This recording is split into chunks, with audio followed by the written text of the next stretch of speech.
et bienvenue sur Kemet Télévision dans le cadre de votre émission Kamita. Nous sommes le 27 mai de l'an des grâces 2023 et comme chaque dernier samedi du mois justement, nous organisons un face-à-face entre deux protagonistes sur un sujet qui leur est communiqué au préalable.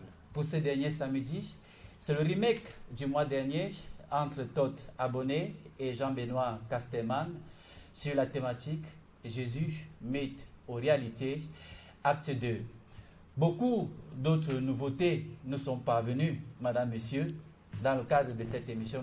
Nous espérons les exploiter ensemble et à travers toutes les informations qui seront données dans cette autre édition et celles qui ont été données à l'édition du mois dernier.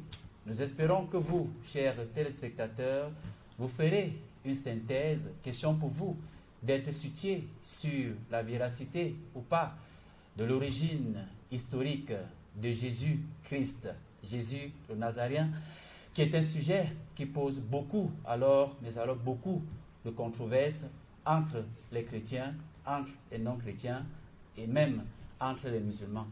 Une fois de plus, ce matin, comme je l'ai dit, c'est acte 2 entre le père Jean-Benoît Casteman, qui est prêtre catholique romain de la congrégation Saint-Jean à Vogt, et Todd Abonné, qui est métaphysicien, ontologue et égyptologue. Donc, nous allons prendre très rapidement une courte transition pour venir directement entrer dans les débats. En ce qui vous concerne, chers débatteurs, vous connaissez déjà les règles. Nul besoin de vous les rappeler. Nous allons gagner en temps. Donc, nous prenons très rapidement une transition et on se lance tout de suite derrière dans le débat.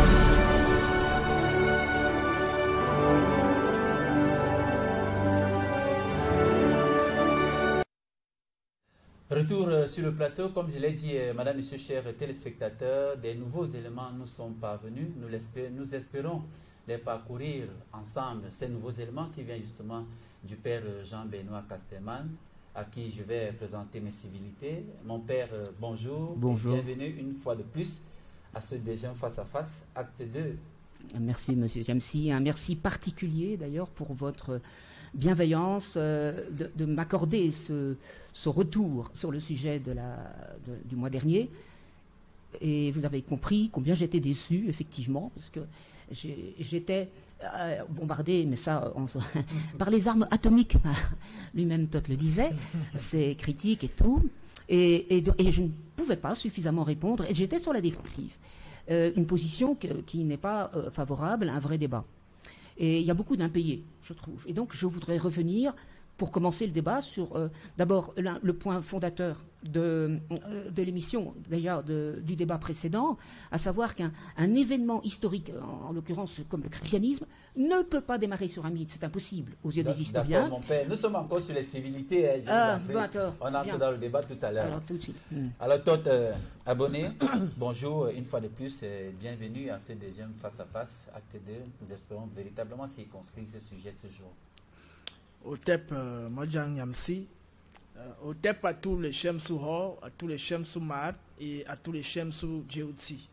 Maman connu une besse mythe pour le bien, Tomina Matan, Tomina Botiswan, Mina Misseminasi, Maman Kiri. Une fois de plus, nous sommes à match retour, puisque ce match a été exigé par mon copanéliste qui vous aimerait, mon contradicteur qui aimerait obtenir une revanche. Nous espérons que cette fois-ci il va s'en sortir, car c'est la dernière opportunité qui lui est donnée en ce qui concerne le débat sur ce sujet. Il est important de souligner également que vous êtes en train de vous envoler pour donner une ou deux conférences du côté de l'Hexagone. C'est toujours important, n'est-ce pas, d'en reparler. Oui, tout à fait. Il y a une association d'une sœur basée en France qui sollicite que je fasse des conférences là-bas.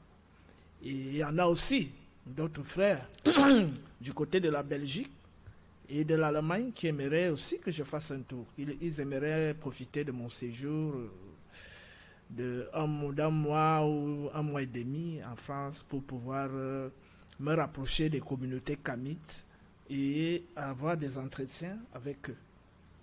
D'accord, nous vous souhaitons déjà un très bon voyage par anticipation et un très bon séjour de ce côté-là. Voilà, mon père, le principe est simple aujourd'hui. Hein. Vraiment, je vais jouer simplement le rôle d'arbitre. Ça sera argument contre argument. C'est-à-dire, je vais intervenir à un moment où j'aurai le sentiment qu'il y a une incomplétude dans une information. Mais ça sera vraiment argument contre argument. Donc, je vais vous laisser la main. Vous qui avez bien voulu qu'il y ait cette deuxième partie. L'occasion nous est donnée ce matin. Je vais vous laisser la main. Oui, très bien. C'est match retour si on veut. Un droit de réponse, c'est en tout cas ce que je pense. Et vous avez parlé, M. Nyansi, de controverses sur le Christ entre chrétiens. Je n'en connais pas beaucoup. Non, j'en connais pas du tout d'ailleurs, parce que sinon on n'est plus chrétien. Tous les chrétiens partagent la même foi en Jésus-Christ. Bon, alors j'avais entamé, mais je reprends. Il y a quand même 4 points sur lesquels, 4 ou même 5, j'attends une réponse de Todd. Vraiment. Le premier, c'est que, comme j'ai commencé l'émission le mois dernier, c'est un postulat pour les historiens. L'histoire ne se fait pas sur des mythes. Il faut un événement suffisamment réel et massif pour que se fasse l'histoire, qu'elle soit transformée. Or, le christianisme, on ne peut pas nier, comme disent certains, René Raymond par exemple, a transformé l'histoire. Ce n'est pas un événement, il a transformé l'histoire. Donc pour cela, il y a forcément des raisons massives. Ce n'est pas l'existence de Jésus en soi, on pourrait dire que bon, pourquoi pas. Sa mort sur une croix, c'est horrible à dire, mais il y avait des dizaines de milliers de crucifixions par les Romains. C'est pas tant ça, quoique c'est une mort par amour qui est tout à fait unique au monde, mais c'est sa résurrection. Si le Christ n'était pas réellement ressuscité, les apôtres auraient tout abandonné. Il suffit de lire les évangiles. Et on sait très bien, historiquement, qu'on n'a pas pu voler le corps pour dire à un truc, ah, il a ressuscité, tout ça ne marche pas, parce qu'on sait très bien, les apôtres, de toute façon, n'auraient jamais inventé ça. Deuxièmement, l'hallucination collective est impossible. Je l'ai dit la fois dernière, malheureusement, je dois revenir dessus. Il est apparu à plus de 500 frères à la fois. On ne peut pas dire qu'il y a des hallucinations. On ne peut pas dire non plus, c'est bizarre comme argument, que les chrétiens auraient plagié le mythe de la résurrection d'Osiris. On reste dans le mythe. Ça n'explique rien, bien sûr. Et puis, on ne peut pas dire que Jésus n'était pas mort sur la croix, on en est certain. Et je vais revenir dessus avec le linceul de Turin. Et puis, autre événement capital, outre la résurrection de Jésus d'abord, il y a les miracles. La Bible répète, enfin le Nouveau Testament au moins une quinzaine de fois. Dieu confirmait la parole des apôtres par des signes et des prodiges. Et c'est même la finale de Marc, c'est tout au long des actes des apôtres en particulier. S'il n'y avait pas eu les miracles, personne n'aurait accepté un Messie crucifié, ça ne donne vraiment pas envie, et personne n'aurait cru dans la résurrection. Et c'est ça qui a fait l'histoire. Et alors vous me direz, oui mais les miracles, si, ben on a des miracles aujourd'hui, même de très anciens miracles, mettons la Vierge de Guadalupe, il y a encore un documentaire qui sort actuellement en France, qui est sorti à Pâques, sur miracles. Le titre c'est Miracle, sur le linceul de Turin, Notre-Dame de Guadalupe et encore, bon, une voyante. Eh bien, c'est assez massif pour en faire un documentaire qui sort dans les salles de cinéma. Et dire que tout ça, c'est des mythes, mais c'est se foutre du monde. Et ça, et évidemment, toi, tu as bombardé, tu as asséné, tu as matraqué tout au long de l'émission que c'est un mythe, mais en fait, tu n'as pas répondu. Donc, il y a les miracles qui sont aujourd'hui étudiés par la science. Et on n'a aucune raison de dire que non, Jésus n'a rien fait. C'est faux. Point, les miracles étudiés par la science. Oui, confirmé. Mais vous avez, Notre-Dame de Guadalupe, c'est le XVIe siècle. Mais étudié par la science aujourd'hui, confirmé comme une image totalement miraculeuse. Je prends cet exemple, tel qu'il est d'ailleurs dans le reportage qui sort en France en ce moment. Bien, donc on a déjà ces événements-là. On a en plus, rajoutons pour ce qui est de la résurrection, le fameux linceul de Turin. Alors là, c'était grandiose. Il y a un mois, grandiose. Comme argumentation, géniale. On se rappelle? Tot, tu te rappelles comment tu as répondu? Tu as dit, la science nous a trop trompés, donc on ne peut pas lui faire confiance. Et d'un revers de main, peut-être on peut... Oui, alors ça c'est une fiche évidemment, et montrer l'image de l'autre côté aussi, la sainte face. C'est extraordinaire, Tot. Est-ce que tu peux nous dire, si je peux donner la parole, pendant 1 minute ou plus, ce que tu connais du linceul? On peut t'écouter? De toutes les façons, j'avais déjà donné une réponse. Ah oui, laquelle encore? C'est vrai qu'il était largement revenu voilà. sur le linceul. Je vais reprendre. L'évêque de Troyes, s'il te plaît. Voilà, je vais reprendre. Non, ça ne tient pas, c'est ridicule. Et voilà ce que j'ai dit. Ouais. En l'an 1357, ça va. Apparition du Saint-Suaire. La pièce de lin de 4 mètres sur 36 par 1 mètre sur 10 qui aurait servi à envelopper le corps du Christ. On perd du temps là. La Bible est claire à ce sujet. Il n'y a jamais eu de suaire, mais des bandelettes pour envelopper, pour entourer le corps de Jésus.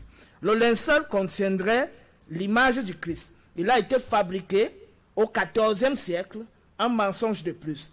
Il a suscité d'innombrables controverses qui ne sont pas encore éteintes aujourd'hui. En 1390, le pape Clément VII promulgue 3 bulles pour donner raison à l'évêque Pierre d'Assis qui découvrit la fraude en 1377. Je relis.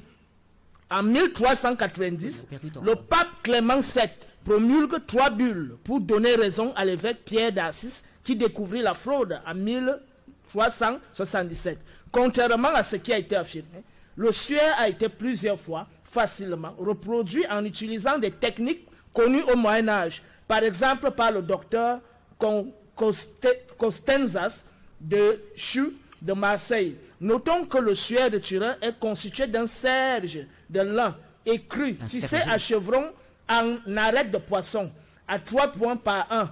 Cette technique nécessite un métier à tisser horizontal à 4 marches. Ce type de métier a été inventé. Ce type vous lui avez posé une question. Non, 1 minute. Ce type de métier, non, je ne suis pas d'accord. Ce type de métier a été inventé par les Chinois vers le 5e siècle, puis est arrivé au Moyen-Orient au 6e siècle. Voilà. De nos jours, pour éviter le ridicule, l'Église ne prétend plus à la réalité historique de l'objet. D'accord, non, pour avancer. Oui. Je vais poser la question sur la source. Oui, sur la source. Allons-y. La source, c'est source HTT, site Google comme site, le gros mensonge de la Bible. Entretien au journal La Croix du dimanche 12 avril 1999. Documentation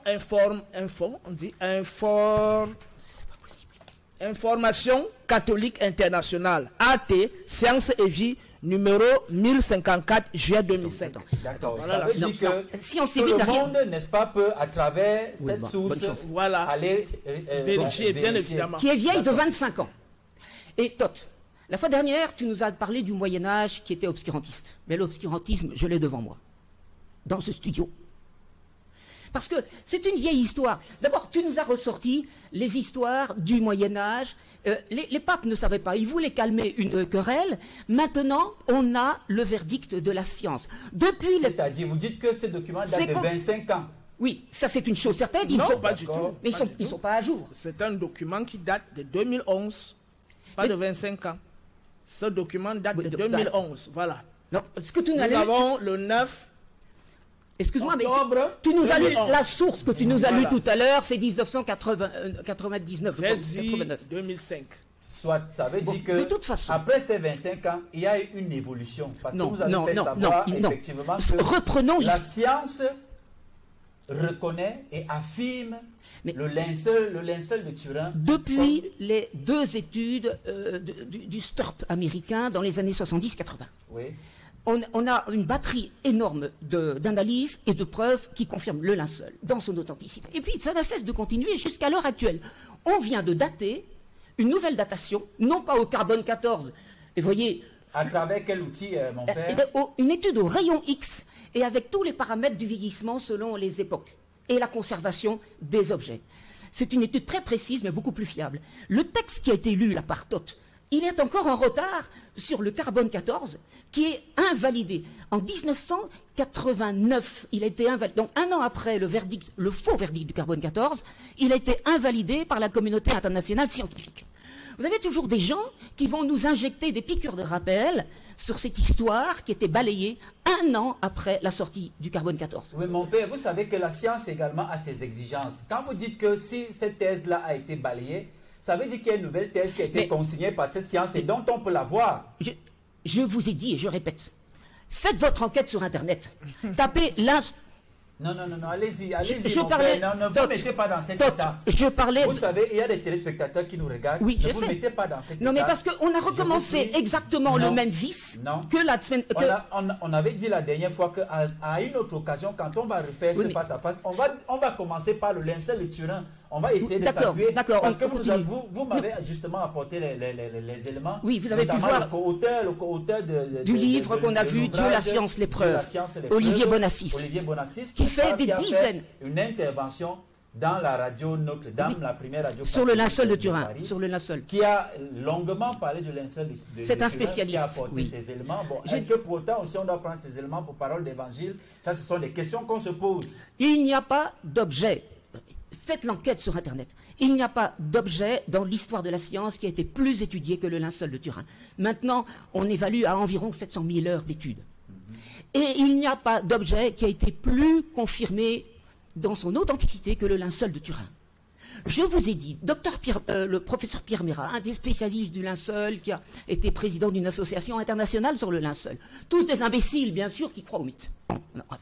On commence à le savoir maintenant. Toth est un scientifique, ça veut dire qu'il est un scientifique de mauvaise foi. Puisque je dis que si Toth en est encore à lire ces torchons, évidemment, on ne risque pas d'avancer. Parce que j'appelle ça un torchon, c'est d'une vieilletterie incroyable. Faites votre enquête sur le linceul actuellement. Maintenant, j'ai demandé donc au docteur Pierre Mérat, je l'ai titillé parce que je connaissais la réponse, docteur, professeur, il y a une chance sur combien que ce ne soit pas vraiment Jésus de Nazareth, une chance. Il m'a tourné le dos, il a fait ce geste-là, une chance sur 1 milliard. Eh bien, ça, tous les scientifiques aujourd'hui, et il y en a des dizaines de milliers, voilà l'actualité, et on va encore nous ramener au Moyen-Âge avec une polémique pourquoi pas? Et j'ai dit d'ailleurs en réponse, l'évêque de Troyes, il représente un peu les pasteurs de l'Église, et depuis longtemps, ils sont méfiants face à tout ce qui peut fleurer un peu la supercherie. Donc il a été méfiant, et excessivement, c'était une querelle, le pape a calmé les jours. Maintenant, la science a tranché. Ce n'est pas l'Église qui tranche, ce n'est pas moi non plus. Je ne suis qu'un petit porte-voix. Faites votre enquête. Le linceul de Turin est irréfutable actuellement aux yeux des scientifiques. Et oui, irréfutable comme manifestation de la résurrection de Jésus. Bon, alors je passe maintenant à un autre thème, parce que sinon on va plus... Oui, mon père, un instant, je pense que lui également, il va prendre la parole. Il y a quand même des interrogations, hein. Quand vous nous parlez du pape Clément VII et de l'évêque de Turin, c'est le Moyen-Âge pour le coup, qui a dit ceci. Tout à fait. Et Jean-Benoît Casteman est en train de botter sans touche que c'est un vieux document, qu'après ça, il y a eu une avancée et dont le verdict est différent de ce que on est en train de lire actuellement. Mais on se pose quand même la question de savoir le pape Clément VII qui avait eu à le dire. Mais on s'en fout. La Bible mais il n'avait pas la science aujourd'hui. À l'époque, il n'avait pas la science. Il pouvait se tromper. Voilà. Nous avons la science. Vous avez eu votre temps de parole. Attends, moi j'attends des réponses aussi. Oui, justement, je suis en train de répondre. Premièrement, il dit que quelque chose ne peut pas être, une histoire ne peut pas être bâtie sur un mythe. La première histoire, justement, à être bâtie sur un mythe, c'est le christianisme. Voilà, c'est l'histoire du christianisme. 1000 fois, ça devient qui est bâtie sur un mythe. Voici une déclaration, la déclaration du pape Pie XII en 1955. Il dit « La question de l'existence de Jésus relève de la foi et non de la science. » Ça, c'est un pape qui le Pie déclare. XII, on a fait des progrès. Pie XII, mais c'est clair. On a fait des progrès depuis. La question de l'existence de Jésus relève de la foi et non de la science. Là, on est au XXe siècle. C'est un pape qui déclare ça. C'est hier, 1957. Pie XII, ce n'était pas... Là, on n'est plus en 1357. On est maintenant à 1957. Pardon, vous reprenez ça, le pape Pie XII. Le pape Pie XII, oui, en 1955. Déclaration du pape Pie XII à un congrès international d'historiens qui s'est tenu à Rome. La question de l'existence de Jésus relève de la foi et non de la science. Pour une fois, nous sommes d'accord. Eh bien, un pape peut se tromper. Un instant, je n'ai pas terminé mon argumentaire. Puisqu'on a la résurgence de plusieurs papes. On a d'abord le pape Clément VII qui fait des déclarations, qui valide les recherches. Et je précise que le Vatican, aujourd'hui, regorge de la plupart des archives et des papyrus, des textes des civilisations anciennes. Donc, ces gars ont les vraies sources qu'ils peuvent donner aux gens. L'argument selon lequel la science valide, quelle science? Mais qui tient la science? Nous avons découvert à plusieurs reprises, d'ailleurs par les travaux de Cheikh Anta Diop, que les histoires sur l'homme de Néandertal et les homos, ceci, homos, cela qui étaient... que certains spécimens même qui ont été présentés comme antérieurs à d'autres étaient faussés. Donc, même sur l'histoire des pharaons de l'Égypte, on nous dit... Tous les égyptologues occidentaux, je dirais même à 90%, puisque les 10% sont des rares scientifiques de bonne foi. Parmi lesquels Jean-François Champollion, ont cherché à démonter et ils continuent de soutenir cette thèse que les Égyptiens étaient des Noirs. S'il vous plaît, laissez-moi développer mon argumentaire. Laissez-moi développer mon argumentaire. Non, permettez-nous d'avancer. La momie de Ramsès II, on nous déclare que non, ça a des cheveux lisses et que c'était un leucodème, c'est-à-dire un blanc. Et tout ça. Malheureusement, c'est toujours la science qui parle. Ça dit pour montrer l'imposture et l'idéologie de la science dite occidentale. Parce que plus tard, justement, un fragment de la peau de Ramsès II a été démontré au laboratoire. Que c'est mélanodème. Donc, vous constatez donc cette conspiration globale, même sur le plan scientifique, qui vise à asseoir des mensonges et des illusions. Je précise que le christianisme, le mensonge chrétien a été construit pendant plus de 2000 ans. Pour avoir une bonne consistance, il a fallu une construction de plus de 2000 ans. Et les thèses les plus crédibles qui nous parleraient du christianisme, ce ne sont pas les thèses défendues par l'Église aujourd'hui. Puisque l'Église a les moyens, l'Église a l'emprise sur l'élite politique et sur les centres de recherche. Donc, il y a complicité et connivence en ce qui concerne la production des preuves. Maintenant, qu'est-ce qui serait plus crédible pour nous? Ce sont les thèses du 1er siècle. Entre le 1er siècle et le 5e siècle. Ce sont les thèses les plus crédibles. Pourquoi? Parce que c'est plus proche de l'histoire. Et c'est sur la base de ces thèses que la fiabilité scientifique et même littéraire et historique est beaucoup plus assise. Donc tout ce qui est développé à partir de 1800, depuis l'hégémonie occidentale, je précise bien, avec la période de la Renaissance, il y a une réécriture de l'histoire. Les gars ont réécrit l'histoire de l'humanité. Donc, je vais revenir sur certains points clés. Non, j'ai le droit de réponse. D'accord. Moi, j'ai demandé un droit de réponse et on se... D'accord. Mon père, s'il vous plaît, nous avançons dans le débat. Je donne je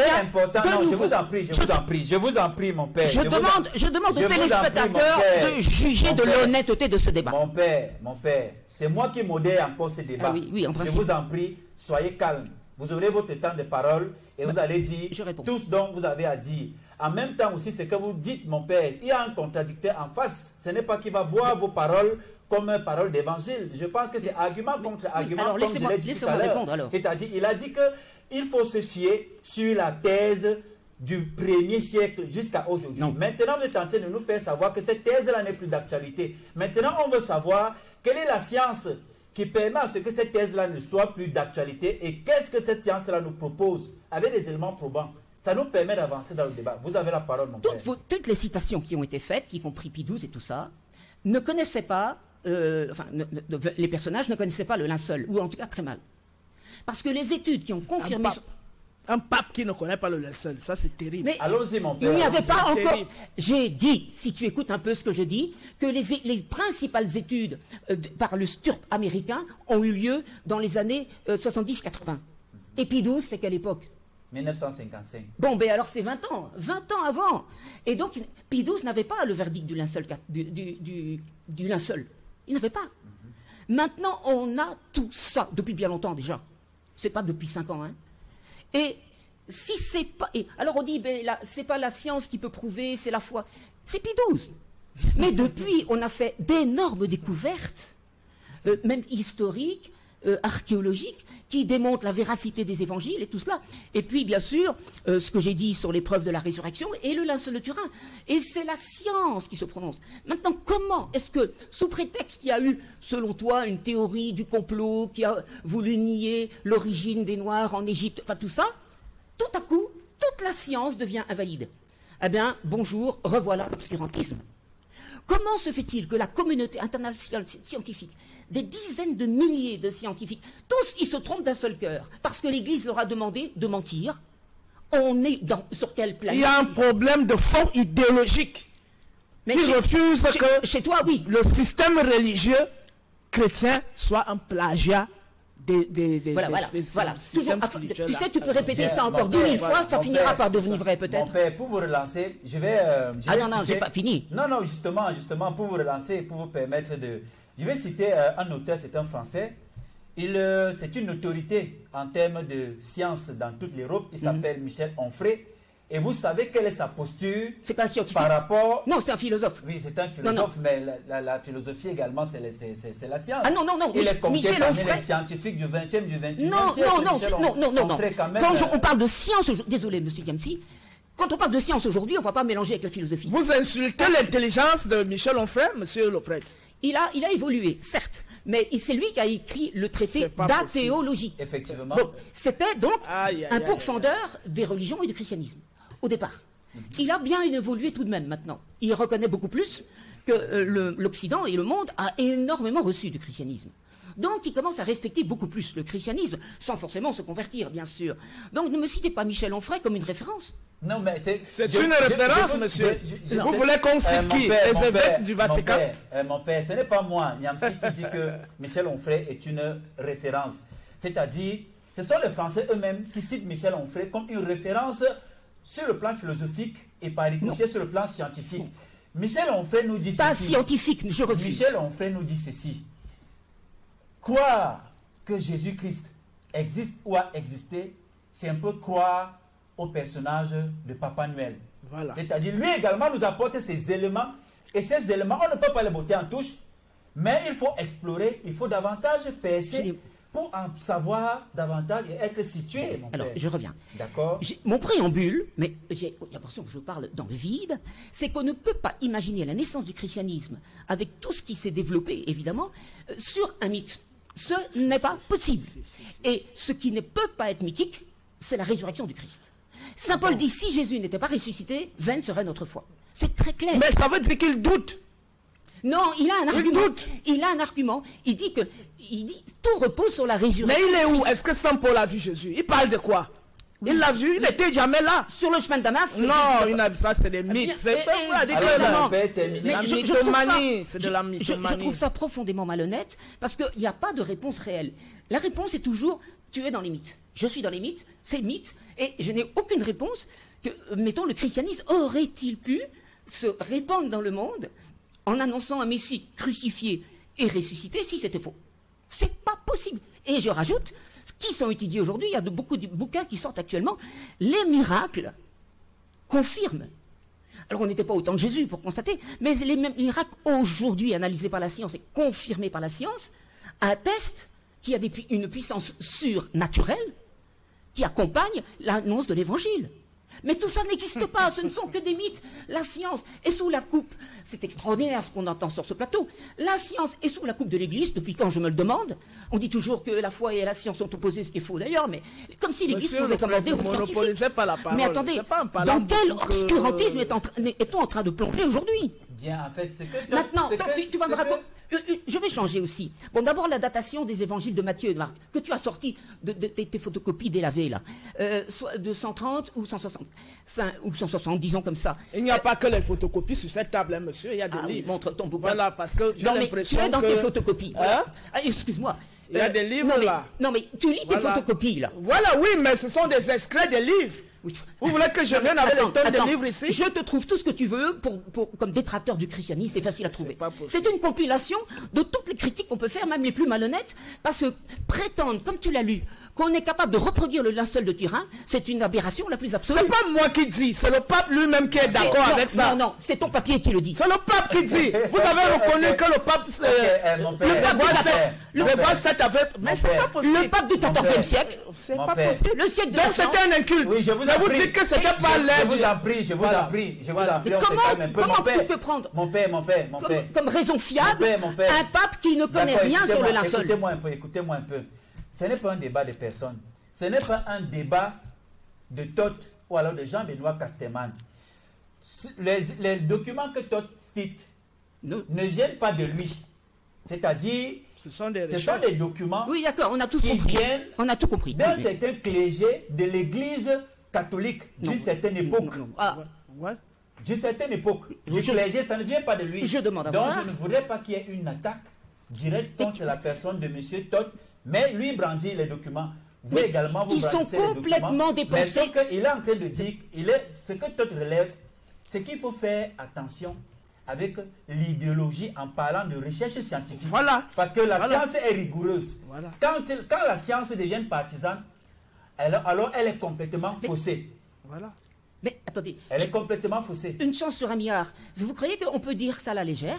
Bon, est-ce que je peux développer à mon tour? D'accord, mon père. Non, j'aimerais bien que tu répondes. Non, le temps de souffler un peu, C'est argument contre argument. Non, on ne se disperse pas. Vous voulez monopoliser la parole? Tu as bien parlé aussi. Vous avez commencé le débat par le linceul de Turin. Pas vraiment. Non, j'ai commencé. Vous êtes venu également avec cette autre. J'ai pas commencé par le linceul, non. Et justement, voilà. Non.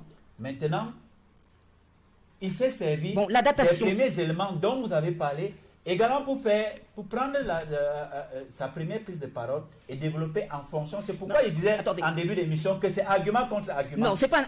Le fait de relire ce qui a été lu la fois dernière, je suis désolé, ça a pris beaucoup de temps. Et de toute façon, j'avais déjà répondu le mois dernier.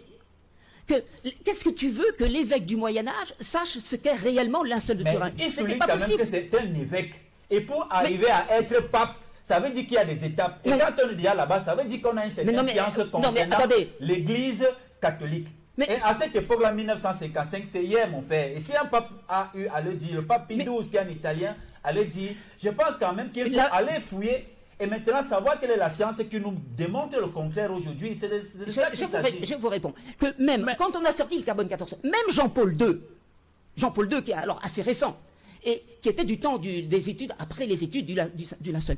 Il parlait de l'homme du linceul, parfaite icône de la passion. Il laissait planer un doute sur le linceul. Pourquoi? Parce qu'on était encore dans l'expectative du carbone 14. Et les scientifiques, c'est ça qui est intéressant, on dit non, le carbone 14 n'est pas valide.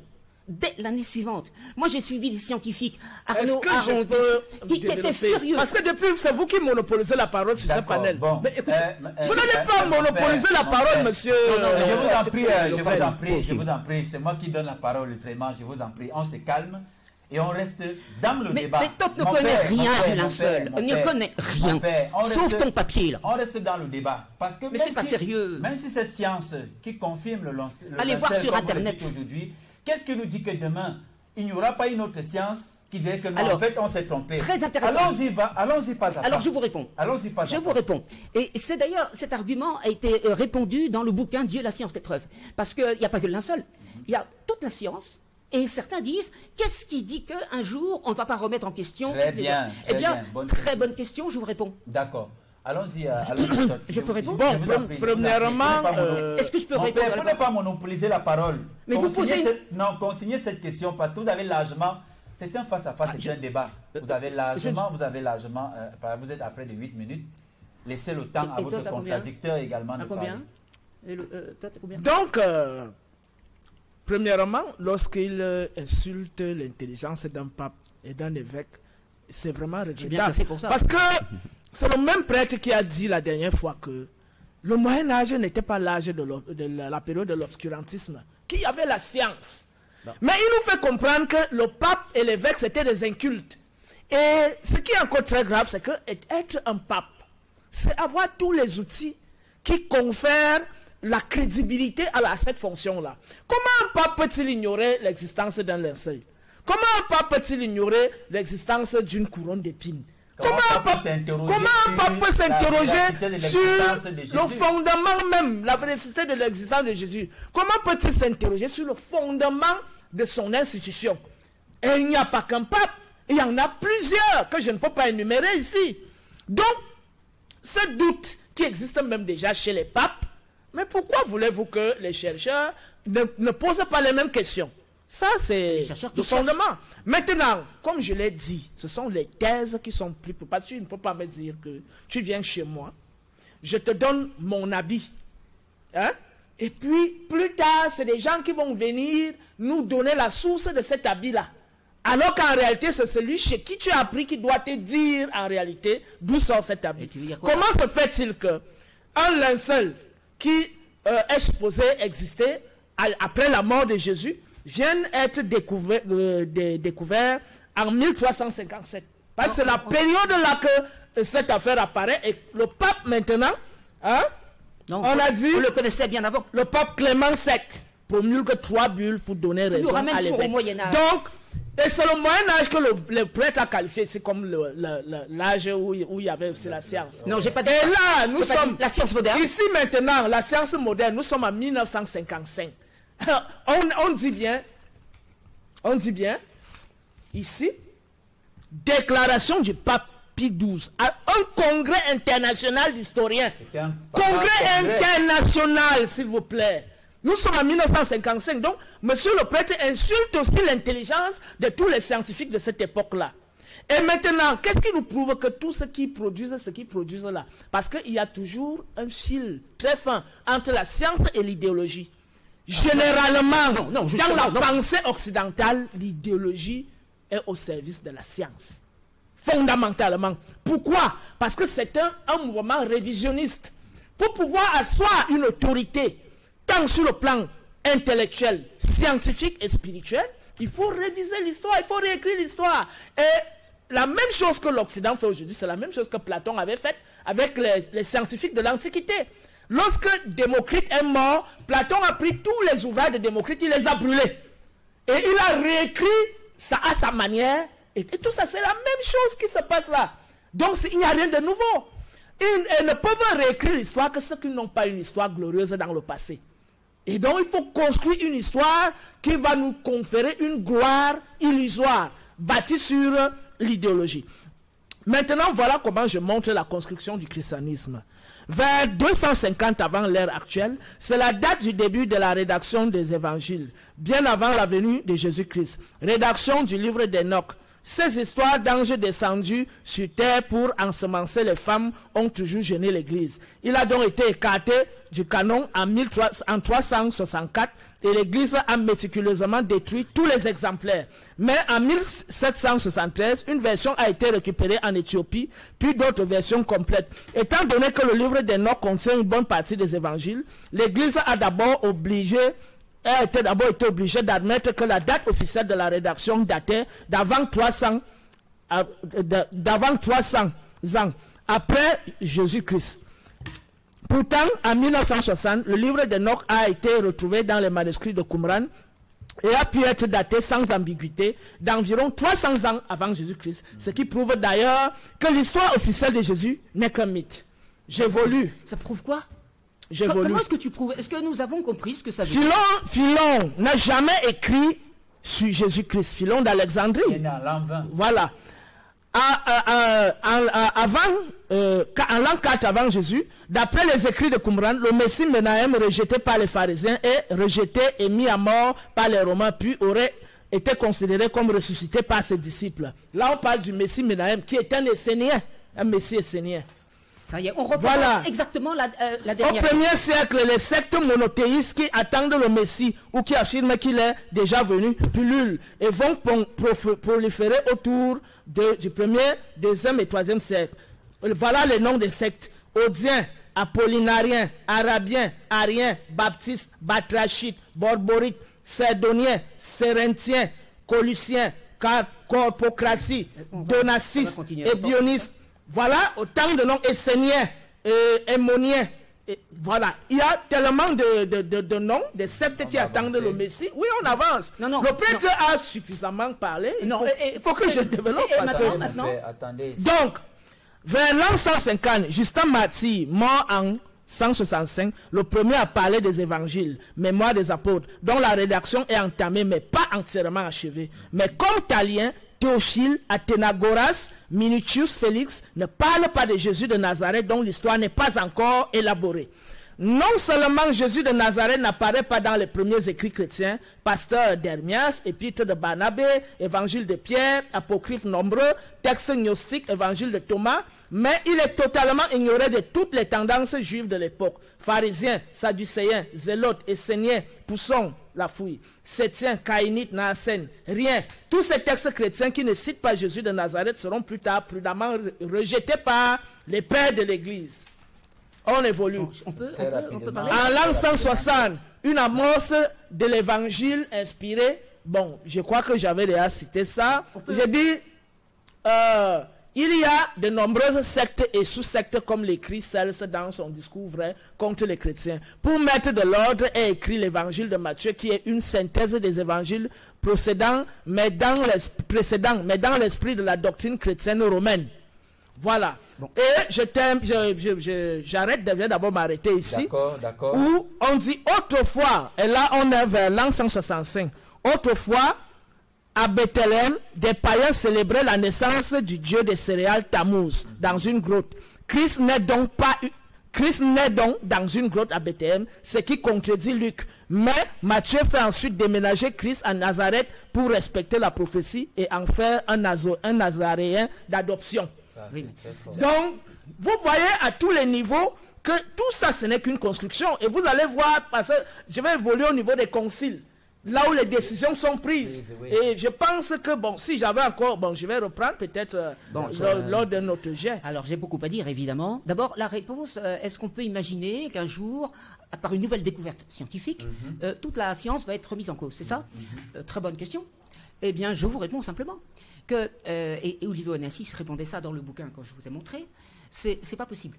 De renverser toute la science, parce que regardez toutes les caméras, tout ce qui permet de travailler ici, toute l'électronique, tout ça c'est la science qui est à la base de la technologie. Et si on s'était trompé, on n'aurait rien de tout ça. Or, ça marche.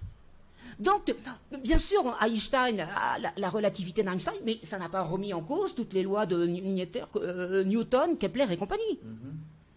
Est-ce que depuis la relativité d'Einstein, on a révisé tous les paramètres de la science? Non.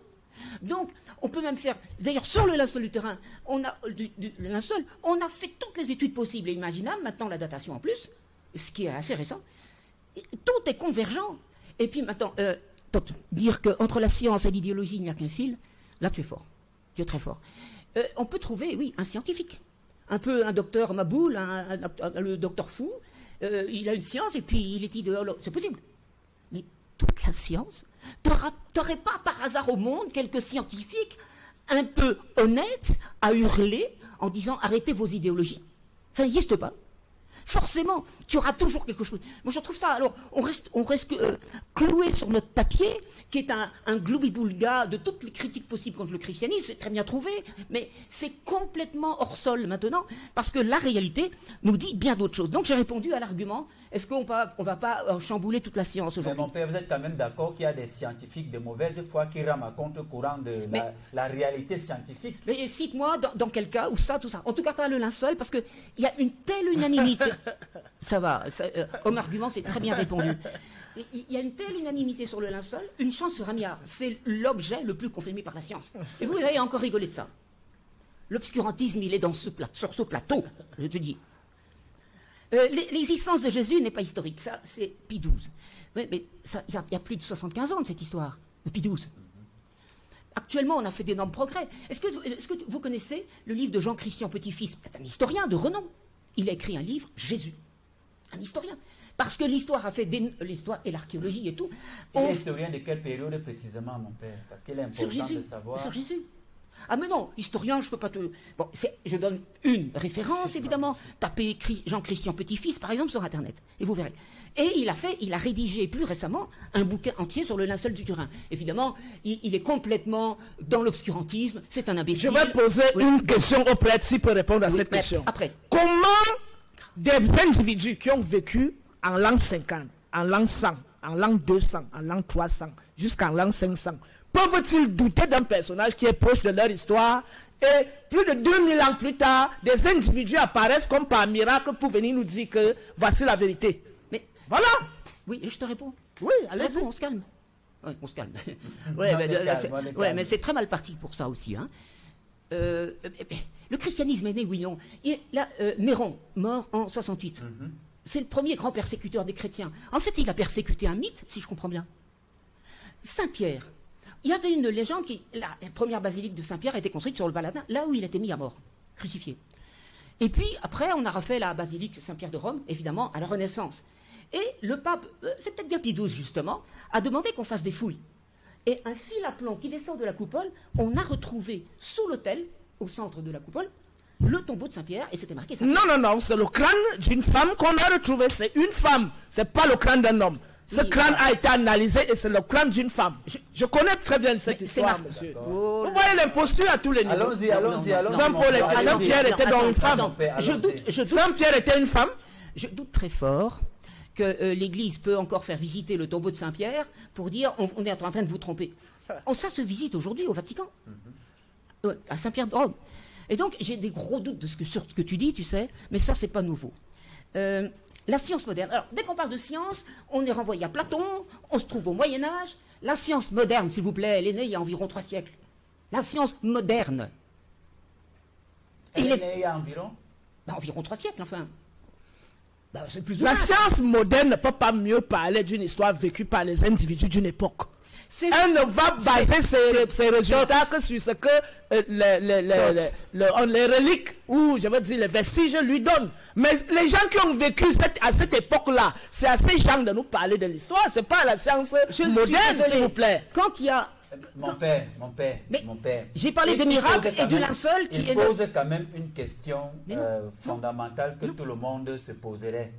Celle de savoir comment est-ce que des personnes qui sont proches de l'histoire, de la période où Jésus a existé, parviennent à nier et à douter de son existence historique. Et que plus tard, il y a des gens qui affirment, effectivement que pourtant ils n'ont pas été là de l'existence historique de Jésus. 2000 ans plus tard. D'abord, tu peux toujours trouver des personnes qui n'ont pas parlé de Jésus. D'abord, est-ce qu'on sait, non, absolument pas, ou est-ce qu'on a retrouvé tous leurs manuscrits, par exemple? C'est pas parce qu'il y a une absence de quelque chose chez quelques personnes que c'est la preuve que l'événement n'a pas existé. Nous sommes d'accord. L'événement du christianisme a bel et bien existé. Les persécutions sous Néron ont bel et bien existé. Les chrétiens qui ont donné leur vie dans la torture ont bel et bien existé. Et tout ça, et pour un mythe, tu n'as pas plus belle preuve que ça. Les martyrs. Moi, je vais continuer. Et je continue à répéter les miracles aussi. Et les miracles, même si on est au XXe siècle, donc à 2000 ans d'écart avec l'événement, la naissance du christianisme, si le Seigneur nous a donné, par exemple, notamment le linceul de Turin, mais d'autres, on a des miracles eucharistiques, j'ai parlé de Guadalupe qui remonte au XVIe siècle. Les mais ils sont bel et bien existants, ces objets. Et ils sont bien Notre-Dame de Guadalupe aussi, hein, l'image miraculeuse. Est-ce que ce n'est pas des objets qui viennent aussi après la tenue des conciles? Voilà. Mais attends. On s'en fout. Ils sont totalement reconnus comme miraculeux, mais laissez les conciles. C'est pas possible. Laissez l'histoire, laissez l'Église de côté. C'est pas l'Église qui va déclarer que le linceul est vrai. Mais c'est l'affaire de l'Église, mon frère. On s'en fout. Ah bon? Je dis, l'Église n'a qu'une chose à déclarer. Donc l'Église doit douter de ses propres objets. Et c'est la science qui vient avec... Parce que Jean-Benoît Casseman tout simplement dit qu'au-delà de l'Église, la science d'aujourd'hui a confirmé. Laissez-moi terminer ma phrase. L'Église n'a qu'une chose à dire. d'après la science, le linceul est absolument authentique. Ce n'est pas l'Église à dire s'il est authentique. C'est la science qui le dit. Notre-Dame de Guadeloupe, une image miraculeuse, allez sur Internet, vous verrez ça. Eh bien, elle est totalement miraculeuse. Et elle existe depuis 500 ans. Sur un tissu qui devait tomber en poussière au bout de 30 ans. Et qui est encore intact. Hein. Un tissu végétal, comme les tissus traditionnels africains. Bon, alors on nage en plein complotisme ici. Mais alors en plein. La science est fausse. Non, le complotisme, ce sont les idéologues, les scientifiques idéologues qui réécrivent l'histoire. Ce sont eux les vrais. Non, je dirais plutôt c'est toi. Ce sont pas qu'il y ait d'invectives. Je préfère qu'on se focalise. Oui, non, mais là pardon, M. Ndiamsi, là, c'est des prodiges d'absurdité. J'assiste à des prodiges d'absurdité. Bon, alors, la science au Moyen-Âge, par exemple, hein. Un filtre mince, le livre d'Enoch. Alors, cette histoire d'Enoch, je vais creuser, je veux bien. Bon, alors oui ou non, ça invalide les évangiles ou pas? Maintenant, je prends aussi le fameux texte que tu nous as lu, il y a un mois, du rabbin, du Hillel, je ne sais plus comment. Gamaliel. Disons Gamaliel. L'évangile des 12. Et tu dis, il écrit à la première personne, oui. Donc c'est plus sérieux. Voilà, oui. C'est l'argument, ça? Oui, bien sûr. Celui qui raconte l'histoire doit parler de lui. Ah bon? Qu'est-ce qu'il dit? Maintenant, je réponds. Je réponds sur justement les fameux évangiles. Les évangiles, donc c'est Matthieu, Jean, c'est les livres de l'Antiquité les mieux attestés dans l'histoire. Pourquoi? Parce qu'on a retrouvé, ils ont été répandus, les écrits ont été répandus énormément parce que le christianisme n'avait que ça pour annoncer la bonne nouvelle. Donc les écrits se sont multipliés, pas seulement alors en langue sémitique, mais là on n'a pas beaucoup on n'a pas retrouvé, mais parce que c'est tellement vieux. Bon, mais en grec, latin, syriaque et tout ça.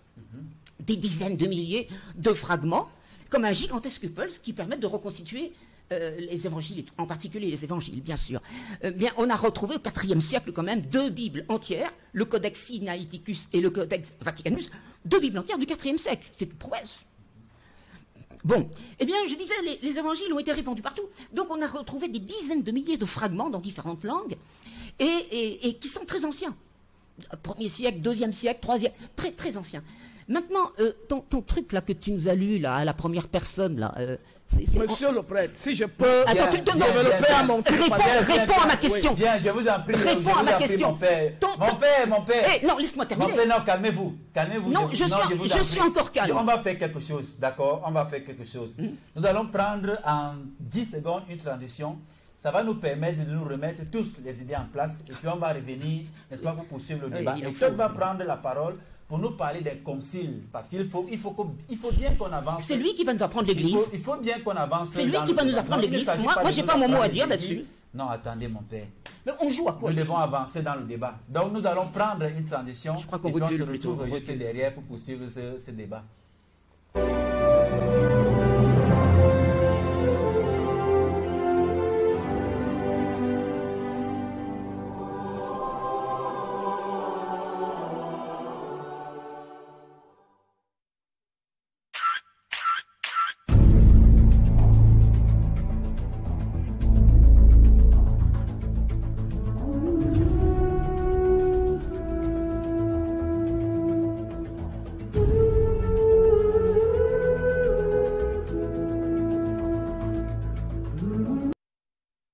Voilà, retour sur le plateau. Vous êtes sur Kemet Télévision et vous regardez votre émission Kamita. Nous sommes à la fin du mois et c'est un face-à-face, le remake du face-à-face du mois dernier entre Jean-Benoît Casteman, prêtre catholique romain de la congrégation Saint-Jean, et Todd Abonné, qui est égyptologue. Il est métaphysicien et il est également ontologue. C'est vrai, ça chauffe sur ce plateau.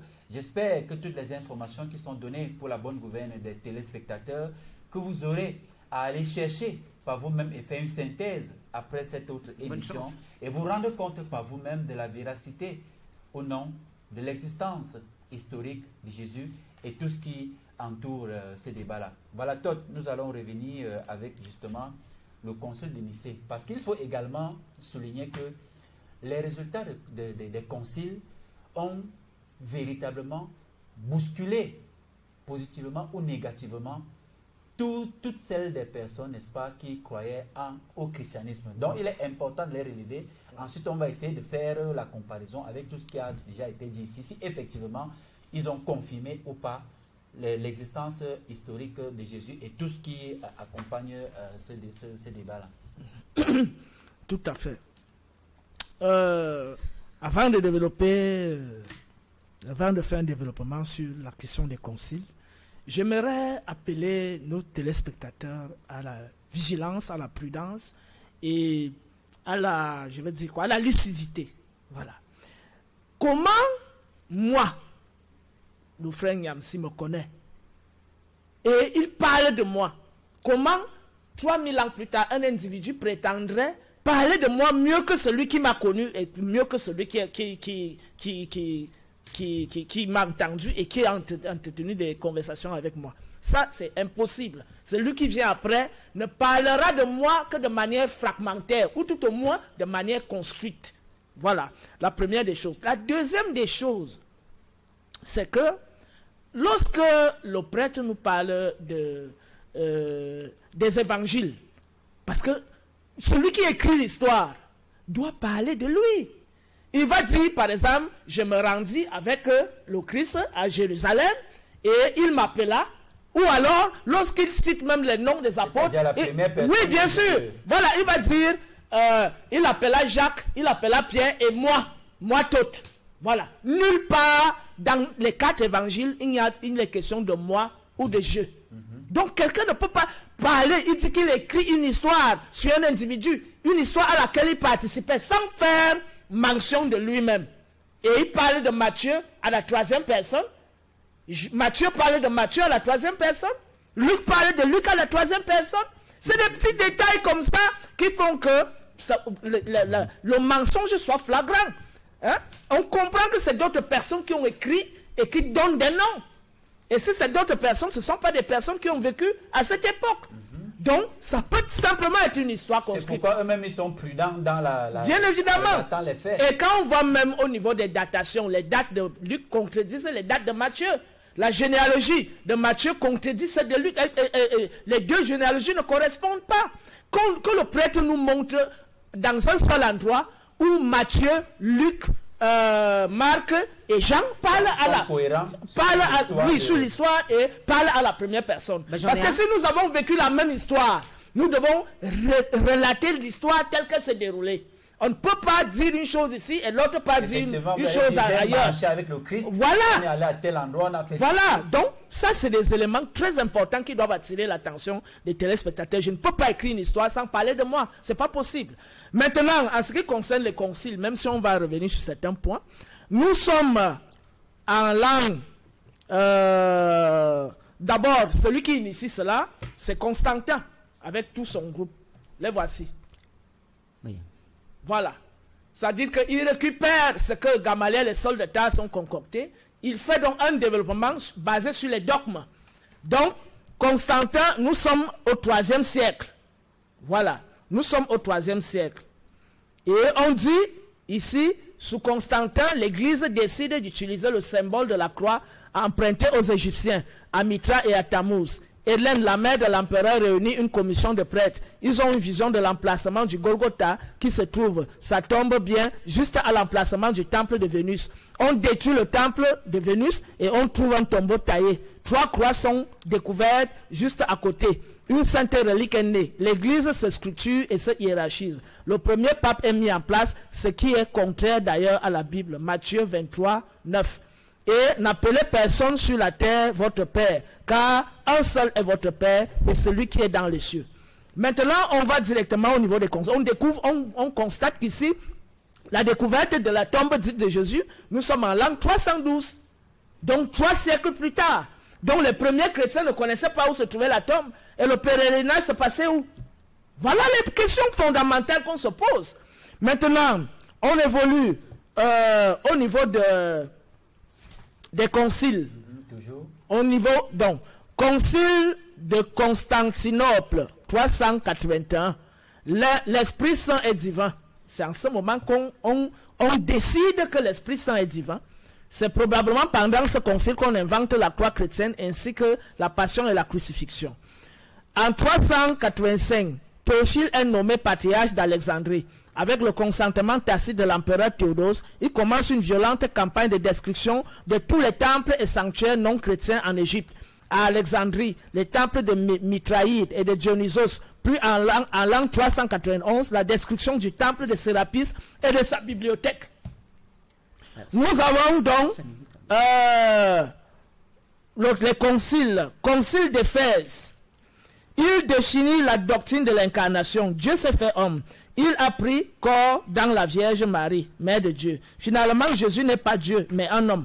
C'est la solution de Nestorius. Le Fils de Dieu est venu en quelque sorte s'installer dans un enfant naissant, mais sans subir le processus de génération. Marie est définie Mère de Dieu. Nous sommes en l'an 431.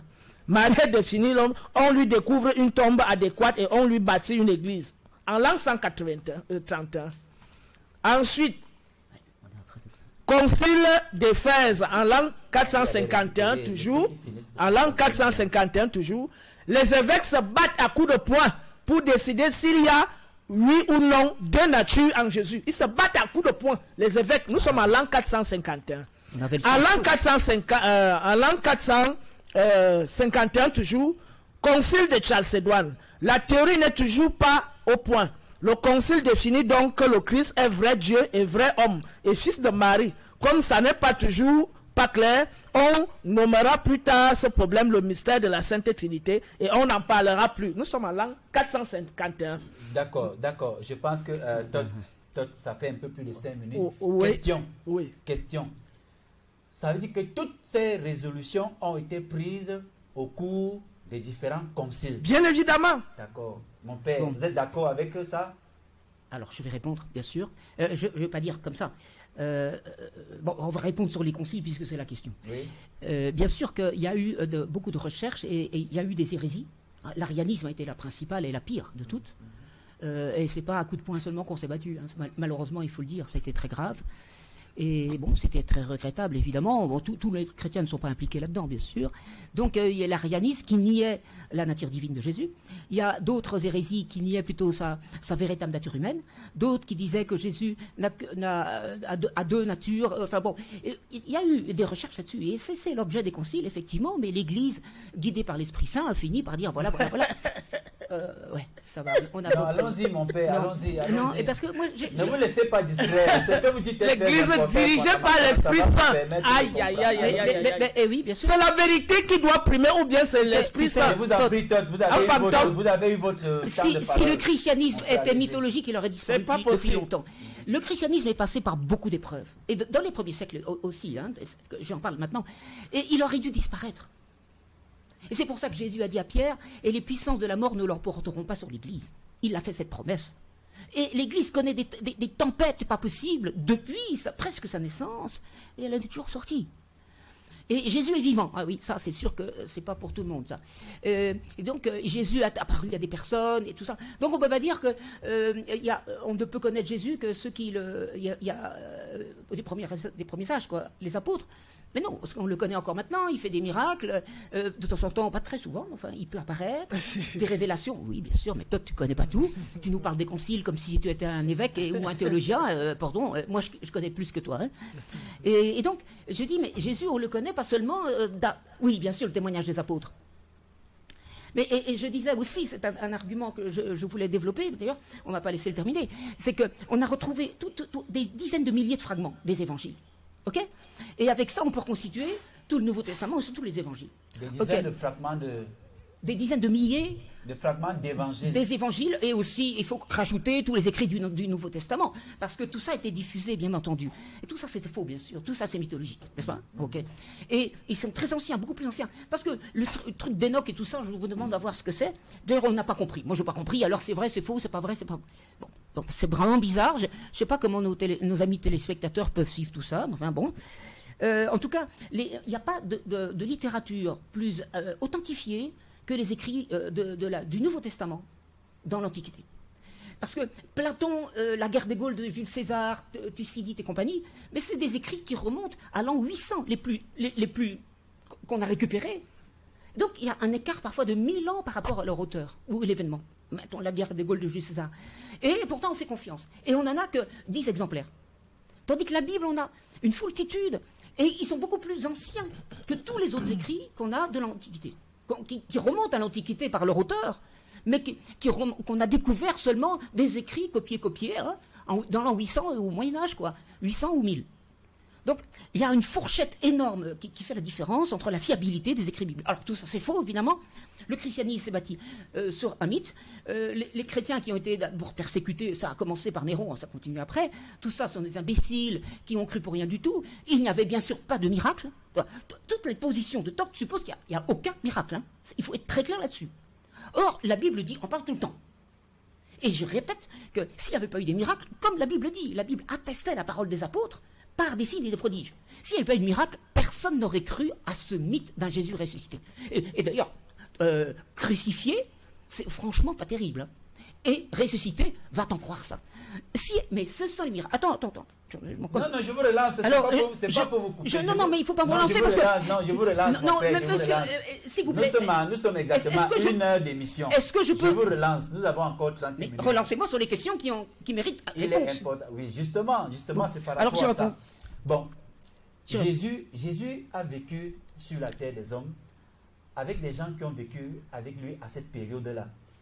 Pourquoi avait-on besoin de faire des conciles au cours desquels il fallait encore définir la divinité ou pas de ce Jésus-là, si c'était qu'il a existé historiquement et que nous savions tous qu'il était le Fils unique de Dieu, ayant fait tout ce qu'il avait fait, avait-on besoin encore de créer des conciles, les religieux en plus, pour chercher à donner un caractère divin à ce Jésus-là? Non, c'est le contraire qu'il faut dire. C'est face aux hérésies que l'Église a dit, il y a un problème, il faut résoudre. Et ça donne les conciles. Parce qu'il y en a qui disent que non, Jésus n'est pas vraiment Dieu. Arius. Là, on a dû faire le concile, Nicée, Constantinople et tout ça, bien sûr. Il y en a qui ont dit Nestorius. Bon, Jésus, il n'a pas de nature humaine, finalement, c'est un peu faux, quoi. Il n'a pas vraiment souffert sur la croix et tout ça. Tout ça, l'Église a dû répondre à ça. Mais au départ, ces questions ne se posaient pas parce qu'on était dans le feu du Saint-Esprit, il y avait des miracles, je répète, et puis voilà, quoi, on vivait la foi et le Seigneur se manifestait.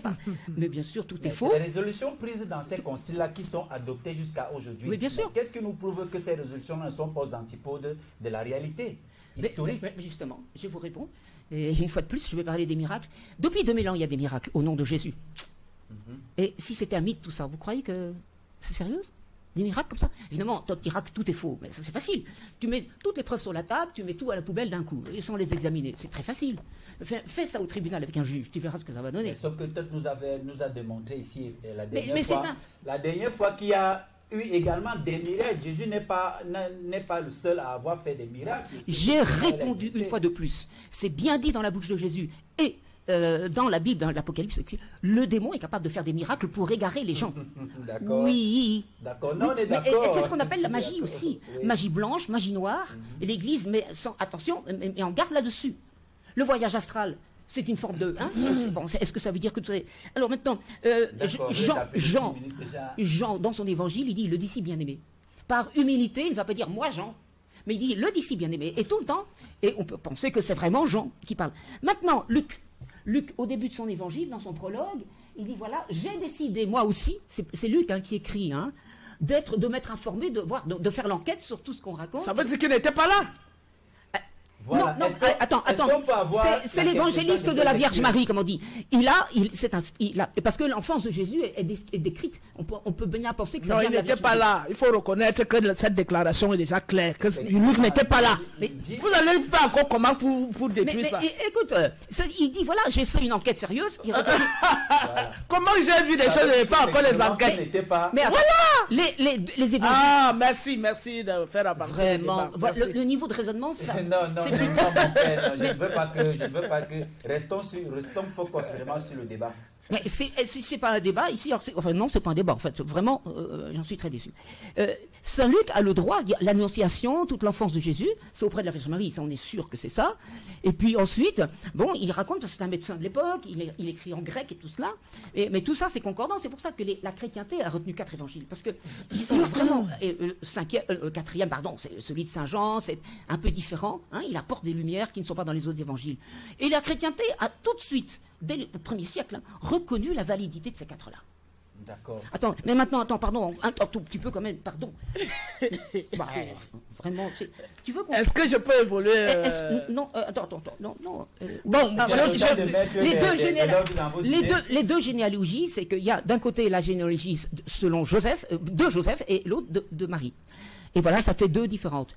La véracité des évangiles, bah oui. Je parlais de généalogie de Luc et de Matthieu. Non, la croix.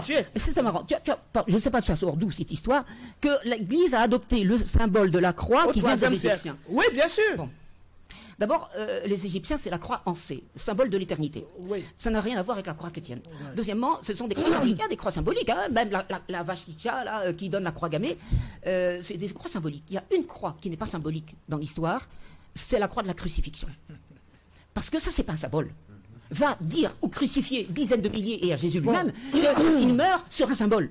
C'est quoi cette histoire? Bon, attends, oui, maintenant, vous réagissez par rapport... On ne dit pas père. Ça, j'ai répondu ça. Évidemment, ne faites pas appeler père. Bon, père, ça, mes réponses... On vous a quand même beaucoup écouté. La tombe de Jésus, elle est à Jérusalem. Le tombeau de Jésus, on le visite. Il est physique. Le tombeau physique découvert au 3e siècle par Hélène. Et alors? Et c'est Hélène qui demande. Et alors on découvre ce tombeau, hein, ça change là quoi? où il y a sous le temple de Vénus. Mais ça veut dire qu'en réalité c'est un lieu, un site sacré du culte de Vénus. Voilà. Non, et maintenant, si je peux directement embrayer en disant que il insiste sur cette histoire de miracle. Il dit qu'au nom de Jésus, depuis 2000 ans, il y a des miracles. Parce que depuis le début, il ne fait que parler des miracles. Premièrement, je voulais d'abord préciser que à cette époque, il y a beaucoup de personnes qui faisaient les miracles. Apollonius de Tyane, qui était un philosophe, Empédocle d'Agrigante, qui a vécu autour de 250 avant l'ère actuelle, faisait des miracles. Aujourd'hui, dans nos villages, là, les gens font des miracles. Maintenant, ils vont nous dire que ce sont les démons. Mais malheureusement, le même Jésus, ses frères l'ont traité, l'ont taxé de dealer avec les démons pour faire les miracles. C'est les contradictions. Les Juifs eux-mêmes ont dit que cet individu, d'après ce qui est dit dans le livre, hein, je n'ai pas dit qu'il a existé réellement. D'après ce que le texte dit, ce que le texte biblique dit que tu fais des miracles avec la complicité des démons. Et pourquoi maintenant les autres ne feraient pas les miracles avec la complicité des démons? Si ce Jésus-là fait les miracles avec la complicité des démons. Avec les démons. Mais c'est vrai, c'est ce que ses frères ont constaté. C'est des gens qui... il y avait des rabbins, des grands spirituels qui voyaient le plan physique et le plan invisible. C'était une Donc ils voyaient qu'effectivement, cet individu faisait des miracles avec le secours des démons. Donc maintenant, ça c'est pour ce que la Bible raconte. Nous, on s'en tient à ce que l'histoire dit. La question du miracle maintenant. Il faut d'abord préciser aux téléspectateurs une chose très bien. Ce n'est pas le nom de Jésus qui fait le miracle. Ce qu'on appelle miracle, c'est la force de la pensée. La pensée a une force électrique, c'est-à-dire elle émet des ondes, et elle a une force magnétique, c'est-à-dire elle capte les ondes. La pensée est donc comme une antenne ou comme un satellite. Elle a des émissions, elle a des réceptions. Ouais. Et lorsque on se fixe une idée, qu'on veut réaliser quelque chose, et on répète dans l'esprit que cette chose se réalise, qu'on prononce, on peut même dire table, je veux que telle chose se réalise, mais ce n'est pas le nom que tu prononces qui donne la force à la réalisation, mais c'est la force de la pensée qui appelle donc les choses à se réaliser. Et dans notre proverbe chez nous, les États, on dit même, le satan pim apamwanda, ça veut dire quoi? À force de penser au mal, il finit par arriver. À force de souhaiter le bien finit par arriver. Donc ce n'est pas le nom d'un individu qui réalise les miracles. Donc le fait de s'appuyer que non, le nom de Jésus, il y a eu des miracles. Moi je connais, ma mère est décédée en 2016. Les gens sont venus prier au nom de Jésus pour que son cancer guérisse. Malheureusement, il n'a pas guéri. Et pourtant, dans la tradition, j'ai vu comment on soigne les cancers.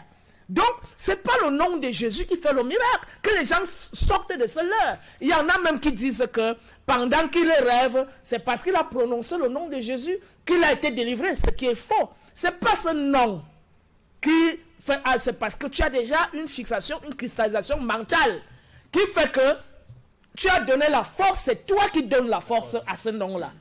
Si tu cesses de prononcer ce nom, moi-même quand je rêve, je ne prononce pas le nom de Jésus. Je peux appeler mon père qui est décédé et il me délivre. Encore que là-bas, c'est quelque chose de plus vivant parce que mon père, je l'ai vu. Je l'ai fréquenté. Son sang coule. Il y a un lien naturel direct. Et donc, effectivement, c'est lui qui peut opérer. Donc, c'est nous qui donnons la force aux mots. Et ce sont nos consciences qui chargent les mots. Donc, ce n'est pas le nom de Jésus qui a une force. C'est nous qui lui, en soi, mais c'est nous qui lui donnons la force. C'est ça qu'on appelle les formes pensées. Parce que la pensée crée des formes et les charge positivement ou négativement. Donc, dire que c'est au nom de Jésus, si on a des miracles, c'est parce que c'est faux. Puisqu'à une certaine époque, en Afrique antique, il y avait des êtres, il y avait même des animaux, il y avait des éléments qui étaient divinisés. C'est-à-dire, on décidait que tel arbre, à partir d'aujourd'hui, devient sacré. Et on faisait un culte à cet arbre-là. Et on voyait justement les résultats. Bien évidemment. Ce n'est pas l'arbre en soi qui donne les résultats. C'est l'énergie qu'on chargeait. Et que dans la réception de ces informations-là permettait qu'il y ait... Donc, imaginez donc la pensée comme une pierre que vous avez en main, que vous jetez sur l'eau. Vous voyez les vagues qui se propagent. C'est comme ça que la pensée agit. Lorsque ces vagues arrivent au niveau de la rive, ces vagues ont tendance à revenir au centre. Donc c'est ce que nous émettons que nous recevons. Généralement, si nous émettons des pensées négatives, nous recevons de la négativité. Si nous émettons des vibrations, ne sont pas vues à l'œil nu. Voilà. Donc, sur le plan, je parle là maintenant avec l'autorité du métaphysicien. Et même les physiciens qui nous écoutent savent très bien ce que j'ai dit. Donc, la manipulation, qu'on arrête de vous manipuler, que le nom de Jésus fait les miracles. Le nom de Jésus ne fait aucun miracle en réalité. Je vais maintenant évoluer en ce qui concerne l'imposture du christianisme. Nous sommes ici, vers l'an 165. Les auteurs ajoutent l'histoire de Jean le Baptiste, tirée directement d'Anubis, le baptiseur d'Horus. Le baptiseur d'Horus, pour baptiser Christ. À ce moment, de la rédaction, Christ n'était pas encore né, fils de Dieu. Là, nous sommes en l'an 165. Il n'était pas encore fils de Dieu. Il recopie ensuite les écrits esséniens de Qumran. Heureux les pauvres en esprit, etc. Ce sont les écrits esséniens. Écrit vers l'an 125 avant l'ère actuelle.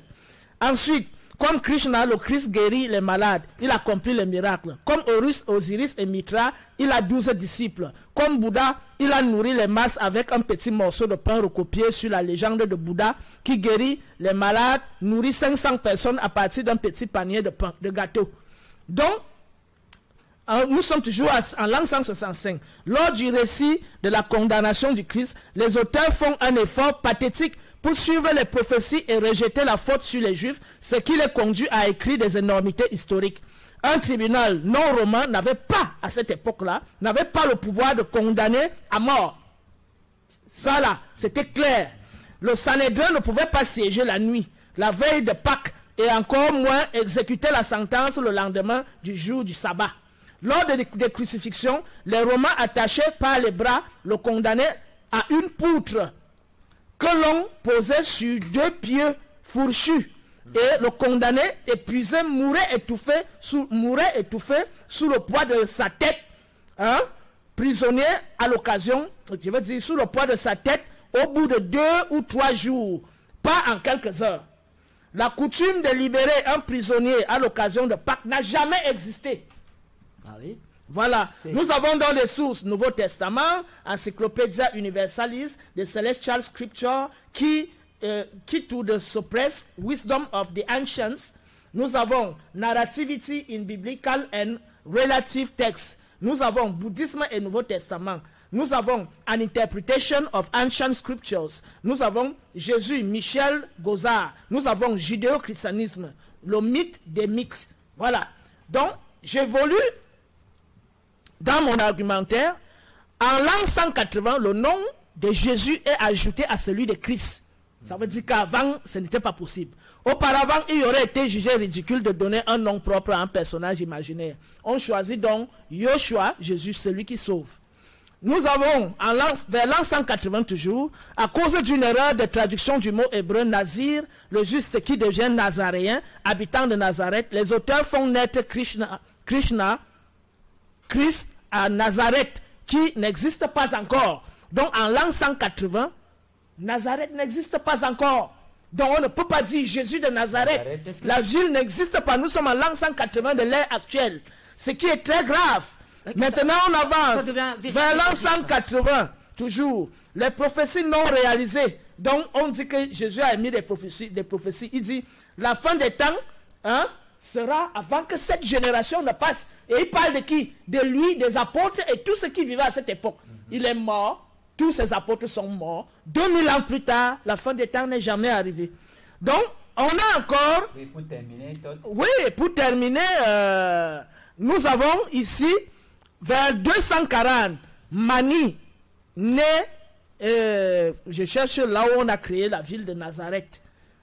Mani, né à Bagdad, près sa doctrine, on le dit, né d'une vierge, auteur de guérison et d'exorcisme. On l'appelle le Sauveur, le Seigneur. Il est emprisonné, battu à mort, écorché, décapité. Mais son influence, le manichéisme se répand. Le nom de la ville de Nazareth apparaît dans les évangiles en 240. Il est mentionné pour la première fois par Jules l'Africain, Julius Africanus.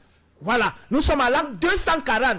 C'est à partir de ce moment qu'on commence à parler de la ville de Nazareth dans l'évangile. Jésus est né dans une ville qui n'existait même pas. Et c'est plus tard que les croisés sont allés justement découvrir, fabriquer la ville qu'on construit. La ville de Nazareth, c'est les croisés qui ont construit cette ville. Donc, il faut le préciser. Les croisés, voilà, c'est ça. Nous sommes en 1090. Les croisés cherchent, mais ne trouvent pas le village de Nazareth où aurait vécu Jésus. Nazareth n'existe pas jusqu'en 1090 de l'ère actuelle. Nazareth sera fondée au XIIIe siècle.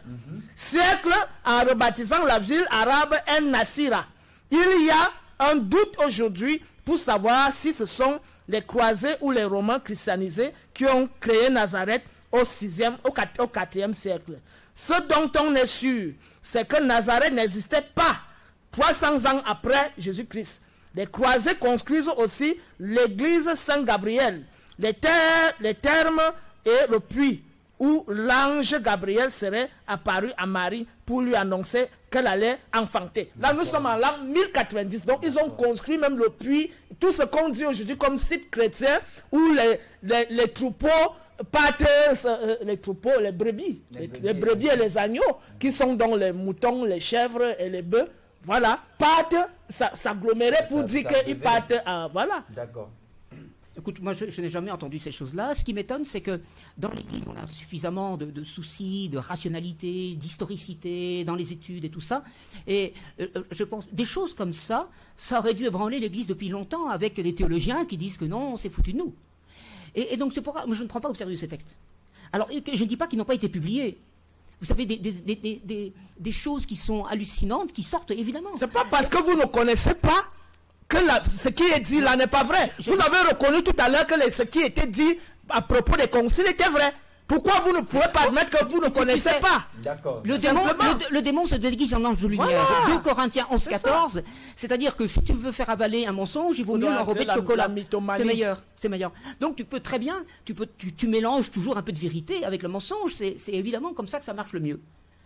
La divinité du Christ. Si tu lis correctement l'évangile de Jean, en particulier avec son prologue déjà, hein, le premier verset. Rédigé en 125 de l'ère actuelle. Non, c'est fin 1er siècle. Oui, mais tes dates sont complètement farfelues. Ça, j'ai commencé, enfin, je l'ai dit tout à l'heure. Mais oui, tu vois, voilà, tu as toutes les vérités, et nous, dans l'Église, on est complètement dans le mythe le plus complet. C'est ça? Et on est des tonnes d'imbéciles. C'est ce que vos papes disent. Mais attends, ils disent quoi, en fait? Que l'existence de Jésus n'est pas un fait scientifique, mais un fait historique. de la foi. Si tu nous as lu, Pidou... Mais c'est ce qu'il a dit, c'est pas... Non, attends, il a dit, attends, je reprends. Non. La question de l'existence de Jésus relève de la foi et non de la science. Voilà, c'est ça. Et non de la science. Alors, maintenant, je réponds à ça. Donc, c'est pas du tout la même chose. Ça ne veut pas dire que c'est un mythe. Relève de la foi et non de la science. Parce qu'à l'époque, effectivement, la science avait du mal à se prononcer. Par exemple, à Jérusalem, quand Saint Jean, dans son chapitre 5, parle de la piscine de Bethsata avec 5 portiques, on dit, Saint Jean invente, c'est symbolique et tout ça. On a retrouvé la piscine. Et donc, depuis en 1060. Depuis... Non, mais attends, laisse-moi terminer ma phrase. Oui, depuis Pie XII, on a fait d'énormes progrès dans toutes les découvertes évidemment archéologiques à Jérusalem qui confirment tous les évangiles. Oui, ils sont historiques ceux-là. Sauf Jésus peut-être. On se demande pourquoi on aurait des évangiles qui parlent de Jésus alors que ce serait qu'un mythe. Alors que l'archéologie et l'histoire confirment de plus en plus les évangiles. Donc, et comment les chrétiens auraient-ils pu donner leur vie pour un mythe? C'est la question de base hein, sur laquelle je suis parti et on tourne autour de ça. L'hérésie a donc été due à quoi? Mais quelle hérésie? Qu'est-ce que vous avez appelé hérésie? C'est justement parce que les personnes rationnelles ont arrêté d'adhérer à ce mensonge. Et vous les avez sacrifiés, vous les avez tués. Ça n'a rien à voir. Vous les avez tués. On interprétait, il y a des gens qui ont interprété le vrai Jésus, ils n'ont jamais douté de l'existence de Jésus. Non. On n'a jamais douté de l'existence de Jésus, sauf au 19e Même siècle. parmi les évêques. Ils se battaient pour quoi? Maintenant, je reviens. Pourquoi les évêques se battaient? Pie XII, il dit qu'il n'y a que la foi qui peut certifier et non pas l'histoire. Mais je suis désolé, l'histoire maintenant, on a fait d'énormes progrès. Et non, nous sommes en 1955, hein. La science est déjà de pointe. Mais bon, je disais que 1955, le linceul était à peine connu et certainement pas étudié comme il a été. Ça, c'est une chose qui... Des papes. Mais on s'en fout, il est avant les études sur le linceul. On avance. D'abord, Tout à l'heure, il a parlé qu'on a découvert le linceul en 1350. C'est marrant. Vous avez dit que c'était longtemps avant. Hein? Et qu'est-ce qui prouve? Pie XII, c'était bien avant. Les études sur le linceul, bien avant. Mais donnez-nous les éléments. Où sont les sources? D'accord. Va voir sur Internet, s'il te plaît. Je vous relance. Je vous relance. Et puis, l'histoire actuellement confirme divinités. l'existence de Jésus, enfin. Il y a plusieurs divinités qui ont exactement le même parcours que celui de Jésus. Nous avons Mitra, nous avons Dionysos, nous avons Constantin. nous avons Nous voici ici. en fait, nous avons plusieurs Avec ces divinités brigands.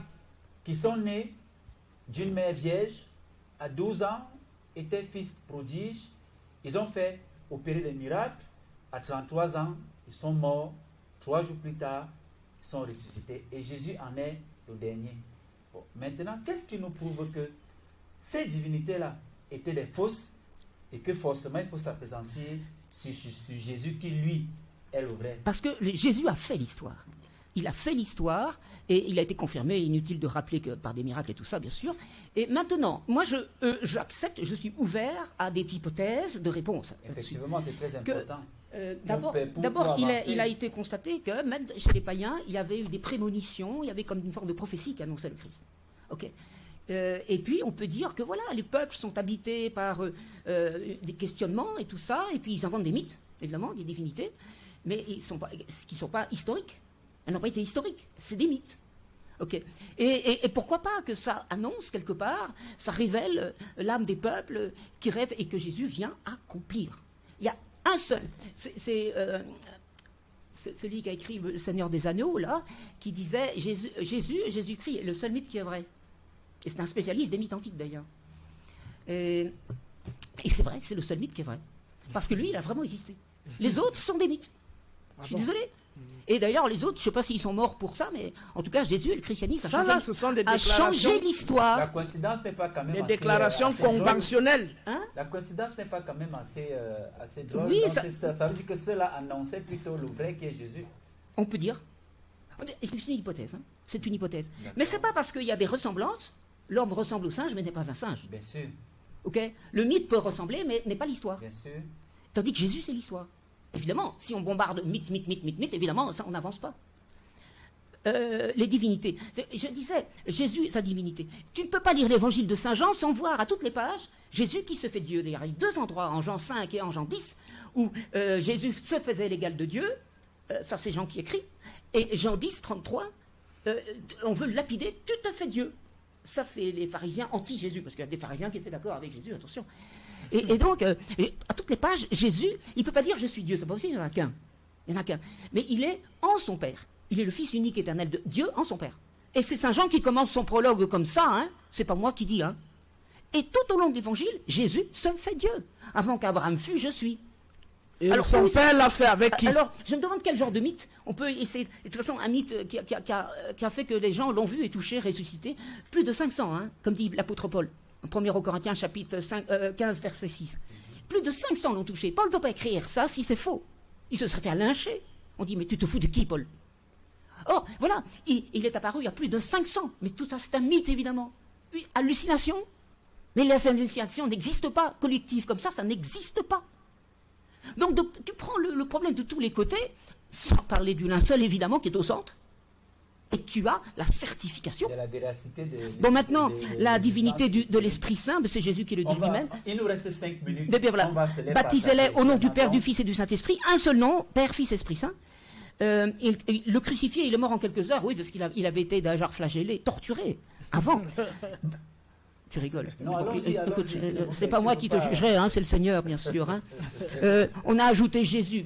Jésus, il est partout dans les évangiles. Je ne vois pas pourquoi on rajoute Jésus alors qu'il est déjà présent dès le premier siècle, évidemment. La fin des temps, oui, mais la fin des temps. Et alors, Jésus a dit, c'est pas à moi à vous donner la date. Non, mais il a dit, cette génération ne va pas passer. Il l'a dit. Oui, mais oui, il a dit, mais ils sont tous morts. Vous y croyez à la fin des temps? Oui, attends, oui, bien sûr. Mais ça reste nébuleux, disons comme ça. Cette génération ne va pas passer, il veut dire que le royaume de Dieu intervienne déjà dans l'Esprit Saint à travers l'Église. Ah oui, non, mais on est obligé. Mon père, et alors, un tribunal non romain ne pouvait condamner. Et de fait, c'est pour ça que les Juifs ont demandé à Pilate de condamner Jésus. Et Pilate a essayé de le libérer. Non, c'était pas possible à cette époque. Le Romain ne pouvait pas accepter puisqu'il obéit aux ordres de la hiérarchie. Excuse-moi. Les Juifs n'avaient pas le droit de mettre à mort. Et c'est pourquoi ils vont demander à Pilate l'autorisation. Ce qui est faux. D'accord.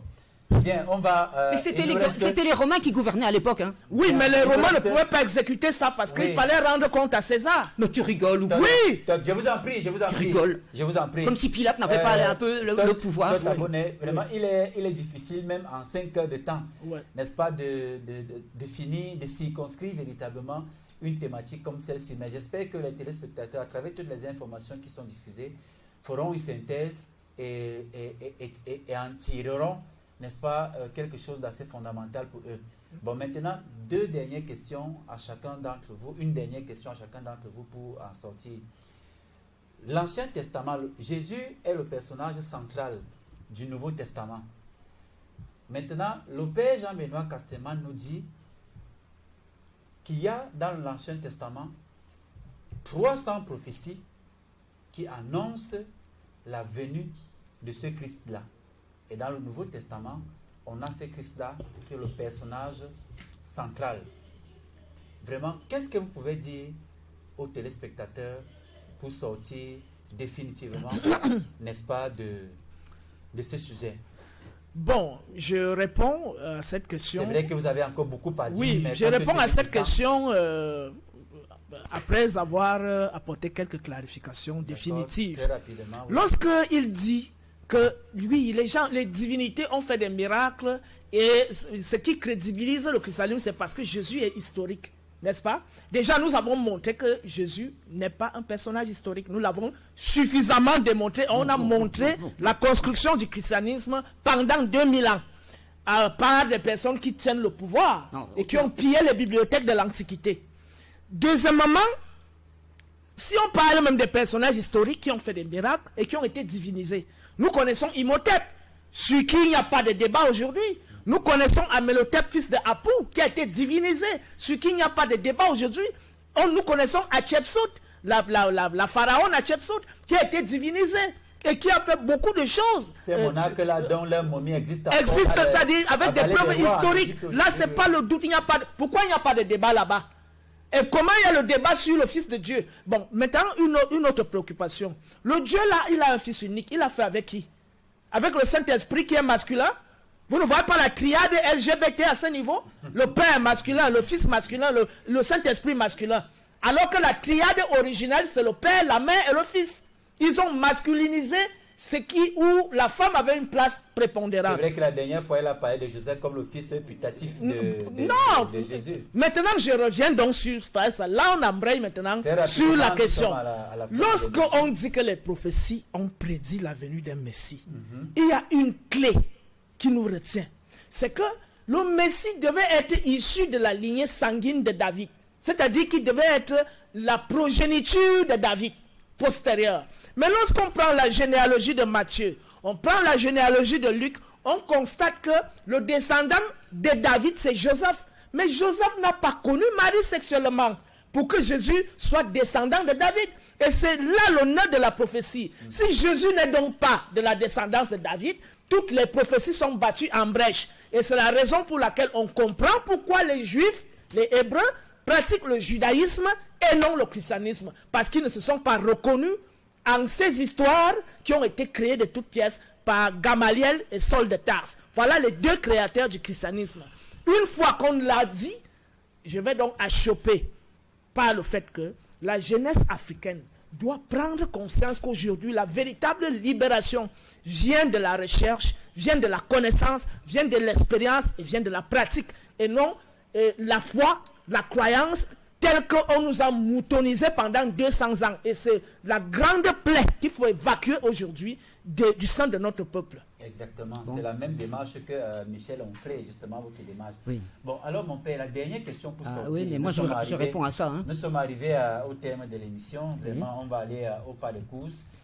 Est-ce que vous pouvez regarder la caméra et dire aux téléspectateurs qui nous regardent que si on va aujourd'hui à Jérusalem, on peut trouver effectivement la tombe de Jésus? Si oui, quels sont les éléments qui vont démontrer effectivement que c'est la tombe de Jésus historique, les éléments qui peuvent permettre, et pour ceux qui ne peuvent pas y aller, les éléments probants qui prouvent effectivement... Non, là, je n'ai pas la réponse. Je n'ai pas la réponse. Ah, mais ça se visite et tout ça. Et je pense qu'il y a des raisons suffisantes pour que ce soit crédible. Parce que sinon, bien sûr, l'Église aurait dit, bon, arrêtons la comédie.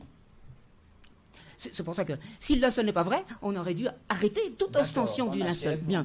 Alors, les 300 prophéties n'annoncent pas seulement la venue du Messie, mais sa vie, sa mort et sa résurrection. Attends, c'est plus précis que simplement la venue d'un Messie. Hein. Sa vie, sa mort et sa résurrection. Et il faudra qu'on m'explique ça. Notamment Isaïe, qu'on a retrouvé dans le rouleau de Qumran. Vous expliquez-moi quel est ce bizarre phénomène d'une annonce qui s'est 300, hein, qui s'est totalement réalisée en la Jésus. Généalogie. On ne refait pas le débat. La généalogie. Maintenant, je réponds. Mon père, finissez vraiment. Oui. Alors, à propos des miracles, si on peut croire Moïse devant Pharaon, il jette son bâton et qui devient un serpent. Et les magiciens de Pharaon jettent leur bâton par terre qui deviennent des serpents. Donc, ils ont le pouvoir de faire des prodiges. Mais le serpent de Moïse a bouffé les serpents des magiciens de Pharaon. Voilà. Bon, c'est la Bible, tu vas dire que c'est mythique, mais en attendant, on voit très bien dans la Bible qu'on peut avoir des formes de magie qui ne sont pas de Dieu en tout cas. Bon, la femme, bien sûr, elle n'est pas discriminée dans l'Église. J'ai écrit un article dans mon site internet. Chut, j'ai écrit un article. Je vais dégainer. On va terminer. Je vais dégainer le missile. J'ai écrit un article dans mon site internet. Je vais dégainer le missile. Merci mon père. David, j'ai répondu. Vous démontrez que l'Église a discriminé les femmes. On en a fini, mon père, on en a fini. C'est une bien drôle libération que tu proposes. Je vous en prie, on ne refait pas le débat. Voilà, madame, messieurs, chers téléspectateurs, l'objectif n'était pas que les deux s'entendent sur le plateau, mais chacun parmi eux, que ce soit à l'acte 1 et également à l'acte 2, ont diffusé des informations, donné des sources, donné des références. À vous de faire la synthèse et vous situer quant à la véracité de l'existence historique ou pas de Jésus. J'espère que ce débat vous a plu. On va se revoir, madame, monsieur, chers téléspectateurs, à la fin du mois pour un autre face-à-face. Je vous souhaite de passer un très bon week-end et de rester en compagnie des programmes de Kemet Télévision. Salut et à la prochaine.